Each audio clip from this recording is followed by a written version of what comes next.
तो जय हिंद प्यारे बच्चों, आज हम लोग संस्कृत का प्रश्न देखेंगे जो कि 19 फरवरी को परीक्षा में आने वाला है। 17 फरवरी को हिंदी का परीक्षा है, जिसके लिए हमने आपको कल दे दिया था 2 नंबर वाला। 5 नंबर वाला आपको देना बाकी है। 2 नंबर वाला हम टोटल आपको हिंदी में दिए थे 30 प्रश्न, ठीक, जो कि आपको हम उसके बारे में सब चीज़ बता दिए थे। अगर आपने वीडियो नहीं देखा है तो आपको डिस्क्रिप्शन में और पिन कमेंट में लिंक मिल जाएगा। हिंदी भला के टोटल 30 प्रश्न दिए थे, उसी में से 10 गो आएगा और 10 गो में से 5 गो बनाना रहता है, ठीक। आज हम लोग देखेंगे संस्कृत का प्रश्न। संस्कृत में टोटल कितना प्रश्न लाए हैं? 50 गो है, ठीक। संस्कृत में टोटल 50 प्रश्न है जो कि 2025 में आ सकता है, जिसमें से अभी हम लोग 20 गो देखेंगे, ठीक। अभी हम लोग 20 गो, 30 गो बाद में देखेंगे पार्ट 2 में। आपको थंबनेल में ही दिख रहा होगा पार्ट 1 है, तो अभी हम लोग 20 गो देखेंगे, क्योंकि प्रश्न तो लिख लिए हैं 50 गो, लेकिन अभी टाइप हुआ है, PDF बना है मात्र 20 गो के। 30 गो का अभी PDF नहीं बना है, ठीक। तो उसको हम बना के आपको पार्ट 2 में दे देंगे। अभी 50 प्रश्न है टोटल। पूछता है कितना परीक्षा में? सब 2 नंबर वाला प्रश्न है, ठीक। परीक्षा में आपसे पूछा जाएगा प्रश्न टोटल 16 गो, ठीक। 16 प्रश्न पूछा जाता है परीक्षा में, जिसमें से आपको 8 गो बनाना होता है। 2 नंबर वाला 16 गो पूछा जाता है, जिसमें से 8 गो बनाना होता है, ठीक। हम आपको दे रहे हैं प्रश्न टोटल कितना? 50 को दे रहे हैं, जो कि बात काफ़ी महत्वपूर्ण है। 2025 में आ सकता है, या तो ये 2 बार पूछा गया, 4 बार पूछा गया, ये सब प्रश्न है, ठीक। टोटल 300, लगभग 200 प्रश्न में से छाटे हैं 50 को महत्वपूर्ण। देखिए 16 को पूछा जाता है, जिसमें से 8 गो का जवाब देना होता है। तो हम आपको 50 को दे रहे हैं, इसी में से कम 10 गो तो पक्का आएगा। 16 गो में 10 गो इसी में से आएगा, जो 50 गो आपको दे रहे हैं इसी में से आएगा। और 10 गो में आपको मात्र 8 गो बनाना होगा। तो अगर आप पूरा 50 प्रश्न का वीडियो देख लेंगे, पूरा याद कर लेंगे, तो आपका एक ही प्रश्न 2 नंबर वाला परीक्षा में नहीं छूटेगा, ठीक। और 5 नंबर वाला नहीं पूछा जाता है। 5 नंबर वाला की जगह आपको ट्रांसलेशन पूछा जाएगा। संस्कृत में ट्रांसलेशन पूछा जाता है, अनुवाद लिखने के लिए पूछता है, ठीक। और आपको पत्र लिखने के लिए पूछेगा, संस्कृत में पत्र, ठीक। तो आपको बस ये पूछा जाता है 16 प्रश्न, जिसमें से 8 गो का उत्तर देना है। और हम लोग 50 को देखेंगे, इसी में से कम 10 गो आएगा। अब मात्र 8 गो का उत्तर देना होगा। तो चलिए वीडियो को स्टार्ट करते हैं। सबसे पहला प्रश्न है, मंगलम पाठ के आधार पर आत्मा का स्वरूप का वर्णन करें, ठीक। काफ़ी महत्वपूर्ण प्रश्न है। तो उत्तर लिखेंगे, मंगलम पाठ में संकलित कठोपनिषद से लिए गए मंत्र में महर्षि वेद व्यास कहते हैं कि प्राणियों की आत्मा हृदय रूपी गुफा में बंद है। यह सूक्ष्म से सूक्ष्म और महान से महान है। इस आत्मा को वश में नहीं किया जा सकता है, ठीक। तो समझ गए मंगलम पाठ के आधार पर आत्मा का स्वरूप का क्या है। मंगलम पाठ के आधार पर आत्मा क्या होता है? हृदय रूपी गुफा में निवास करता है, प्राणियों के हृदय रूपी गुफा में निवास करता है। और यह सूक्ष्म से सूक्ष्म और महान से महान है। अरुण अनियान महतो महियान, यानी सूक्ष्म से सूक्ष्म और महान से महान है, ठीक। चलिए ये 2 नंबर का प्रश्न है, इतना लिख दीजिएगा, 2 नंबर मिल जाएगा। अगला प्रश्न है, राजशेखर ने पटना का उल्लेख किस रूप में किया है? दूसरा प्रश्न, राजशेखर ने पटना का उल्लेख किस रूप में किया है? तो उत्तर लिखेंगे, राजशेखर ने अपने ग्रंथ काव्य मीमांसा में लिखा है कि पाटलिपुत्र शिक्षा का एक प्राचीन केंद्र था। यहाँ अनेक विद्वान हुए, जैसे पाणिनि, पिंगल, पतंजलि इत्यादि। इन सभी विद्वान पूरे भारत में प्रसिद्ध थे, ठीक। तो राजशेखर ने ये लिखा है कि शिक्षा का प्राचीन केंद्र है, ठीक। सरस्वती का कुल गृह है पटना, शिक्षा का प्राचीन केंद्र है, जहाँ यहाँ पर कई सारे विद्वान पैदा हुए। पाणिनि, पिंगल, पतंजलि इत्यादि, ठीक। चलिए अगला प्रश्न तीसरा, कि पटना के प्रमुख दार्शनिक स्थलों का उल्लेख करें। काफ़ी महत्वपूर्ण प्रश्न है। जितने भी 50 को दे रहे हैं काफ़ी महत्वपूर्ण है सभी। इसी में से 16 गो में से हो सकता है कि 4 गो प्रश्न 6 गो नया क्रिएट हो जाए, 6 गो प्रश्न नया क्रिएट हो जाए, लेकिन 10 गो इसी में से रहेगा। कम से कम 10 गो 50 गो में से इसी में रहेगा। 8 गो आपको उत्तर देना पड़ेगा, 8 गो के। पटना के प्रमुख दार्शनिक स्थलों का उल्लेख करना है, काफ़ी महत्वपूर्ण है। लिखेंगे पटना के प्रमुख दार्शनिक स्थल निम्नलिखित है। पहला, ऐसे नहीं लिखेगा, जो है सब लिख देंगे। गोलघर, तारामंडल, मरीन ड्राइव, गुरुद्वारा, चिड़ियाघर, इस्कॉन टेम्पल, संग्रहालय पटना, गांधी मैदान, साइंस सेंटर, कारगिल चौक, सचिवालय, न्यायालय, महावीर मंदिर, बहुत सारा चीज़ है, ठीक। उच्च न्यायालय भी पटना का है। तो बहुत सारे ऐसा स्थल है जो कि दर्शन लायक है, जो कि घूमने लायक है, ठीक। तो पटना के टूरिज्म के कौन कौन स्थान है लिख दीजिएगा। अगर आप पटना आए हैं तो पता होगा, गोलघर, तारामंडल, मरीन ड्राइव, गुरुद्वारा, चिड़ियाघर, इस्कॉन टेम्पल, संग्रहालय, गांधी मैदान, साइंस सेंटर, कारगिल चौक, सचिवालय, उच्च न्यायालय, महावीर मंदिर, ठीक। चलिए चौथा प्रश्न है, इतना लिख दीजिएगा, आपको 2 नंबर मिल जाएगा। चौथा प्रश्न, चंद्रगुप्त मौर्य के समय पटना की रक्षा व्यवस्था कैसी थी? सब हिंदी में ही लिखना है। संस्कृत का परीक्षा रहता है, लेकिन हिंदी में ही प्रश्न उत्तर लिखा जाता है। ये वाला जितना भी लघु उत्तरीय प्रश्न रहता है। चंद्रगुप्त मौर्य के समय पटना की रक्षा व्यवस्था कैसी थी? तो उत्तर लिखेंगे, चंद्रगुप्त मौर्य के समय पाटलिपुत्र की रक्षा व्यवस्था काफ़ी मजबूत थी। यह सुंदर नगर था। अशोक के शासनकाल में इस नगर का वैभव का और अधिक विस्तार था। ठीक, तो चंद्रगुप्त मौर्य के समय पटना की रक्षा व्यवस्था कैसी थी? तो काफ़ी मजबूत थी, उत्कृष्ट थी। ठीक, याद रखिएगा। और अशोक के शासनकाल में इस नगर का व्यवहार और भी समृद्ध था। यही प्रश्न रहेगा, टोटल 50 में से यही प्रश्न रहेगा, लेकिन हो सकता है कि आपको रूप बदल दिया जाए। जैसे आपको हिंदी में बताए थे, अगर आपने हिंदी का नहीं देखा है तो इस वीडियो को देखने के बाद हिंदी वाला भी देख लीजिएगा। हिंदी में 30 को दिए हैं, उसी में से आएगा। हिंदी में लगभग हिंदी में जो 30 को दिए हैं उसी में से प्रश्न आएगा। ठीक, और यहाँ जो हम आपको 50 दे रहे हैं इसी में से 16 को आएगा। और चंद्रगुप्त मौर्य के समय पटना की रक्षा व्यवस्था कैसी थी?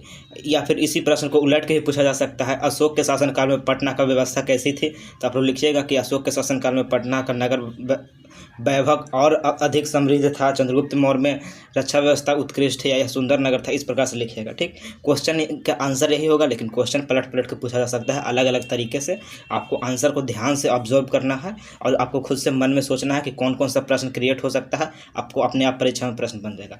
बस जितना भी आपको दे रहे हैं ना क्वेश्चन, सभी का आंसर को ध्यान से पढ़िएगा और आप खुद से सोचिएगा कि इस आंसर से और क्या क्या प्रश्न क्रिएट हो सकता है, किस किस प्रश्न का आंसर यह बन सकता है। तो आपको एक भी परीक्षा में प्रश्न नहीं छूटेगा, क्योंकि वही जो आप सोचेंगे वैसा ही प्रश्न हो सकता है पलट के पूछ दे परीक्षा में।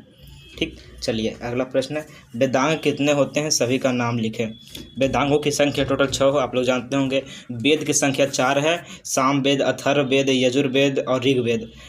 4 गो वेद होता है, लेकिन वेदांग 6 गो होता है, वेद के अंग। ठीक, तो लिखेंगे, वेद के अर्थ ज्ञान में सहायक शास्त्र को वेदांग कहा जाता है।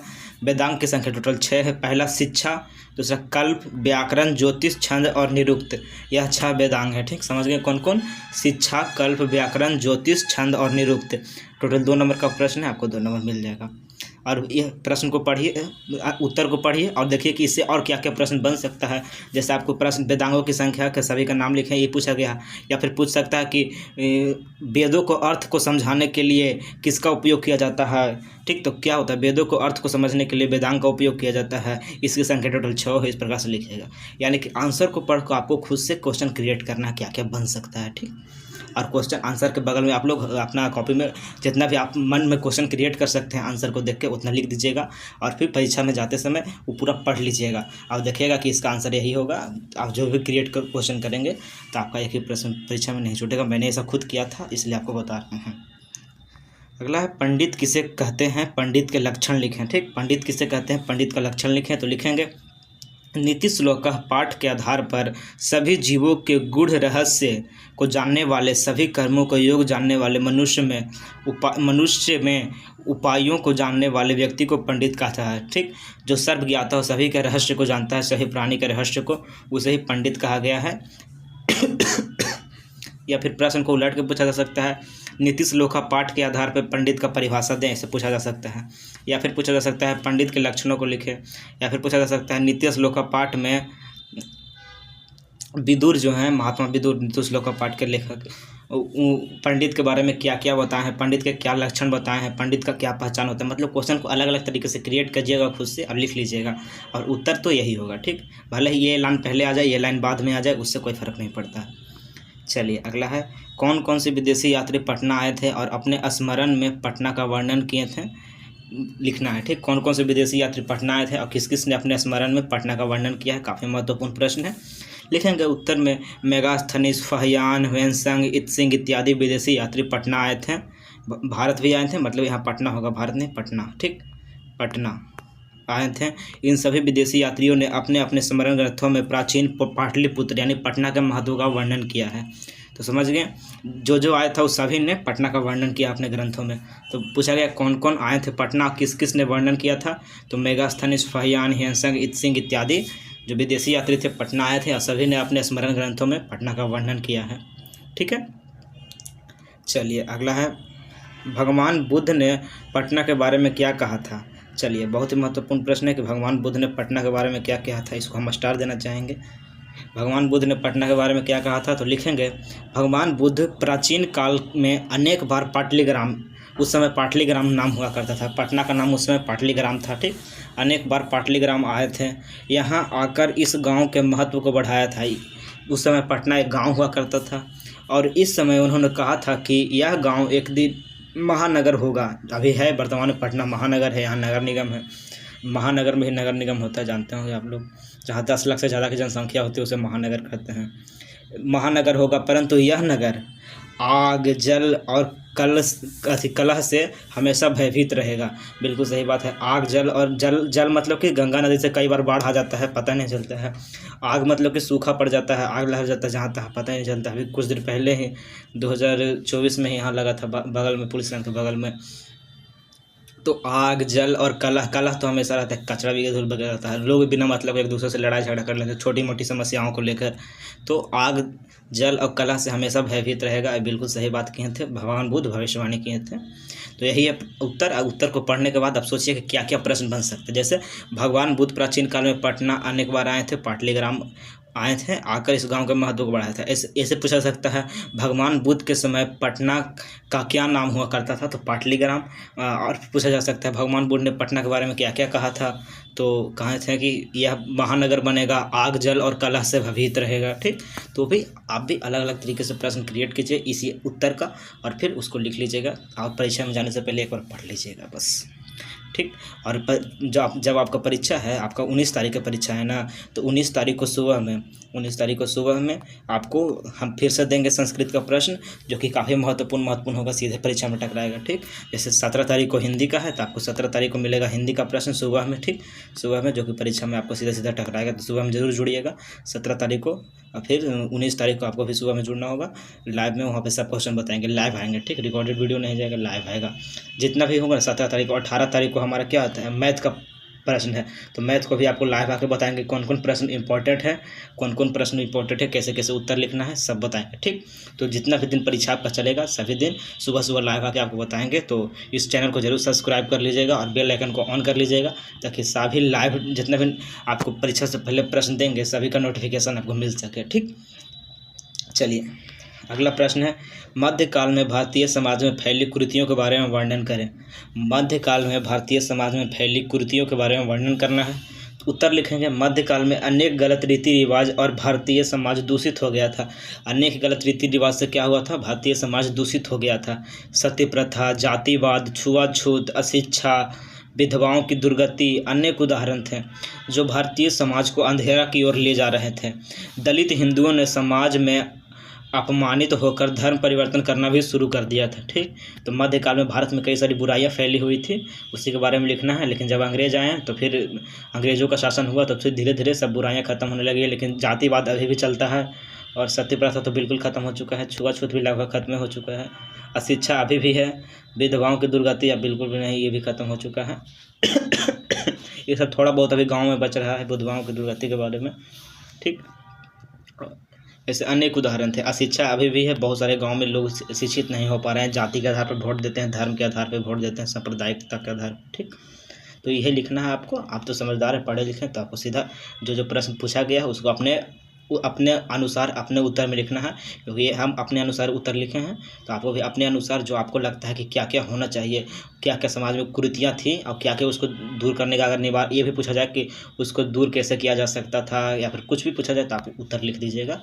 एक बार उत्तर को बढ़िया से ध्यान से पढ़िए और खुद से क्वेश्चन क्रिएट कीजिए कि क्या क्या क्वेश्चन बन सकता है इससे। ठीक, चलिए अगला प्रश्न है, 10वां नंबर के दानवीर कर्ण के कवच और कुंडल की क्या विशेषता थी। तो लिखेंगे, दानवीर कर्ण के कवच और कुंडल की सबसे बड़ी विशेषता यह थी कि उससे कोई दानव या देवता भेद नहीं सकता था, यानी कि कोई भी अस्त्र शस्त्र उसके आर पार नहीं जा सकता था, तो ये भेद नहीं सकता था, कवच और कुंडल की विशेषता थी। चलिए अगला है, मंत्री वीरेश्वर की चरित्र चित्रण करें एवं इसके विशेषताओं को लिखें। काफ़ी महत्वपूर्ण प्रश्न है, इस उत्तर को पढ़ने के बाद आप लोग खुद से इसको अलग अलग तरीके से क्वेश्चन क्रिएट कीजिएगा। ठीक, ऐसे ही पूछा जा सकता है कि आलसियों को कौन आलसी जो थे, आलसियों को कौन खाना खिलाते थे, कौन आलसियों के लिए आला से सला बनवाए थे, तो वीरेश्वर बनवाए थे। वीरेश्वर का चरित्र चित्रण करें, वीरेश्वर की विशेषताएं बताएं, वीरेश्वर कौन थे, क्या करते थे, वीरेश्वर ने आलसियों के लिए क्या किया था। अलग अलग तरीके से क्वेश्चन क्रिएट किया जा सकता है, लेकिन उत्तर यही होगा, वीरेश्वर मिथिला के मंत्री थे, वह एक दयावान पुरुष थे। ठीक, अनाथ बच्चों के लिए शिक्षा और भोजन देते थे, आलसी व्यक्तियों को रहने के लिए घर, खाने के लिए खाना और कपड़ा पहनने के लिए देते थे, वह एक बहुत ही दयावान पुरुष थे।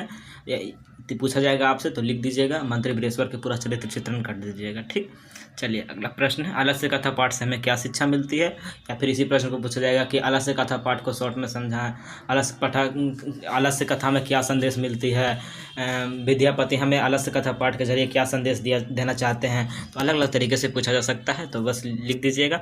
आलस्य कथा पाठ से हमें यह शिक्षा मिलती है कि आलसियों के भरण पोषण करुणाशील अर्थात दयावानों के बिना संभव नहीं है।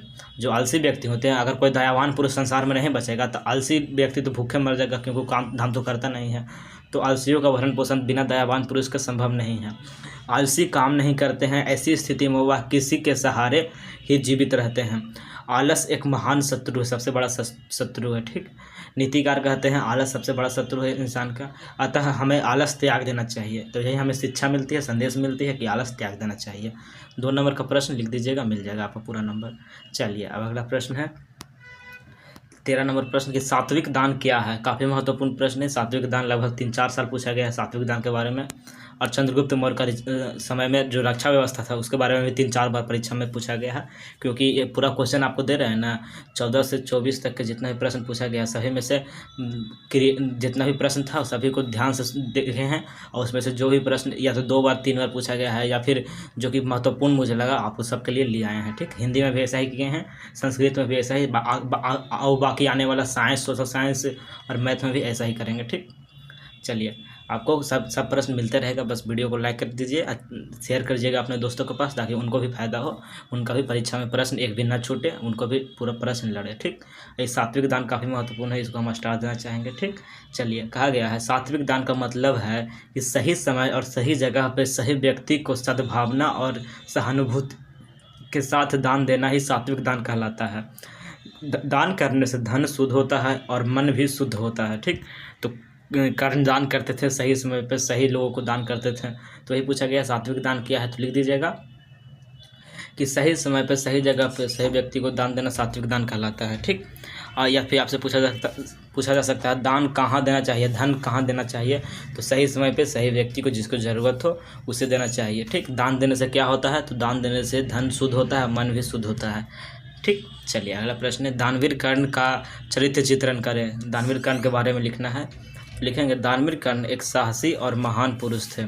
वह सत्यवादी और मित्र का विश्वास पात्र था। दुर्योधन द्वारा किए गए उपकार को वह कभी नहीं भूले थे।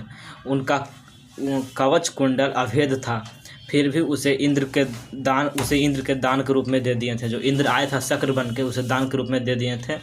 कुरुक्षेत्र में वीर गति पाकर वह भारतीय इतिहास में अमर हो गए। तो कर्ण के बारे में यही लिखना था कि कर्ण कौन था, चरित्र चित्रण करना है। तो कर्ण एक साहसी और महादानी पुरुष थे। वह सत्यवादी और मित्र का विश्वास पात्र थे, दुर्योधन के साथ थे। ठीक, कुरुक्षेत्र में वह वीर गति को प्राप्त हुए थे। अपने कवच कुंडल जो उनका अभेद था, उसे कोई नहीं भेज सकता, फिर भी वो उसको दान दे दिए थे इंद्र को। चलिए अगला प्रश्न मंदाकिनी वर्णम पाठ के संक्षिप्त में समझाएं, या फिर मंदाकिनी वर्णम पाठ से हमें क्या शिक्षा मिलती है, मंदाकिनी वर्णम पाठ में क्या क्या लिखा गया है, मंदाकिनी वर्णम पाठ हमें क्या संदेश देता है, मंदाकिनी वर्णम के बारे में लिखें। ये सब पूछा जा सकता है अलग अलग तरीके से, आंसर यही होगा। यह पाठ है महर्षि वाल्मीकि द्वारा रचित रामायण के अयोध्या कांड से लिया गया है। ठीक, रामायण में अलग अलग कांड है, उसी में से अयोध्या कांड से लिया गया है। इस पाठ में चित्रकूट पर्वत के निकलने वाली मंदाकिनी नदी का वर्णन है। चित्रकूट पर्वत से निकलने वाली मंदाकिनी नदी का वर्णन है।